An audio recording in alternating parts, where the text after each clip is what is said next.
Mehdi, bonjour. Bonjour. Alors Mehdi, tu es le fondateur de Mnemoz. Tout à fait. Peux-tu me le présenter en quelques mots? Alors bien sûr, donc Mnemoz c'est un réseau social qui vous permet de revivre les meilleurs moments passés avec vos amis en y ajoutant de manière collaborative et participative vos photos, vos vidéos et vos histoires. Donc, typiquement, imaginez qu'on a passé une soirée ensemble il y a 10 jours, je crée l'événement sur Mnemoz, je tag toutes les personnes qui étaient présentes afin qu'elles puissent ajouter elles-mêmes leurs propres souvenirs de ce moment. Et ce n'est qu'en ayant le point de vue de toutes ces personnes qu'on réussit à reconstituer l'événement dans sa globalité. Donc en gros, on fait appel à la puissance de la mémoire collective pour améliorer nos souvenirs. Alors, quelle différence avec Facebook? Si vous voulez, Facebook, tout le monde poste ses souvenirs ou ses images d'événements de manière séparée sans vraiment de lien entre ces images. Nous, l'idée, c'est vraiment d'avoir l'événement dans sa globalité et non pas de manière séparée. Alors, juste, Mnemoz, c'est un très beau nom. Où tu l'as trouvé ou d'où vient l'inspiration? Alors, Mnemoz provient de la déesse grecque de la mémoire qui s'appelle Mnémosyne. Donc on a fait la contraction pour avoir Mnemoz. Et voilà, donc c'est une déesse qui synthétise bien la philosophie de notre projet. Donc c'est être avec ses amis, se souvenir des bons moments. Alors Mnemoz est justement en phase de lancement. On peut déjà maintenant l'essayer. C'est compliqué.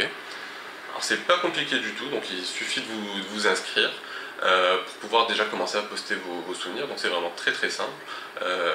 Vous êtes sur votre page d'accueil. Vous cliquez sur « J'ajoute un événement » et à ce moment-là, vous avez une interface qui vous permet d'ajouter vos images, vos histoires et vos vidéos si vous en avez. C'est ouvert à tous? C'est ouvert à tous, donc on ne fait pas de discrimination chez Mnemoz, donc vous êtes tous les bienvenus bien évidemment. Donc on a aussi essayé d'imaginer le site à l'international, donc vous avez une version anglaise et une version française parce que c'est quand même notre base. Bon, bien évidemment on ne va pas se voiler la face, on cible plutôt les jeunes de 16 à 25 ans qui sont notre cible privilégiée parce que déjà beaucoup plus connectés, qui ont beaucoup plus de facilité aussi à mettre leurs images et leurs histoires sur internet. Donc voilà, mais bien sûr ça peut bien sûr convenir à tout le monde. Alors on a envie de dire le devoir de mémoire ou du souvenir, c'est quelque chose que tu avais envie d'inculquer aux nouvelles générations? Tout à fait. De toutes les manières on se rend compte qu'à chaque fois qu'on passe un événement ou un moment social avec nos amis, donc que ce soit à l'occasion d'un dîner, d'une soirée, d'un brunch ou autre, on passe une partie non négligeable de ce temps à discuter des événements passés qu'on a en commun avec nos amis. Et l'idée c'est vraiment de perpétuer cette tradition sur Internet afin de pouvoir garder justement l'ensemble de nos événements communs quelque part. Alors on est dans la période de Noël, c'est vraiment la bonne période pour lancer Mnemoz?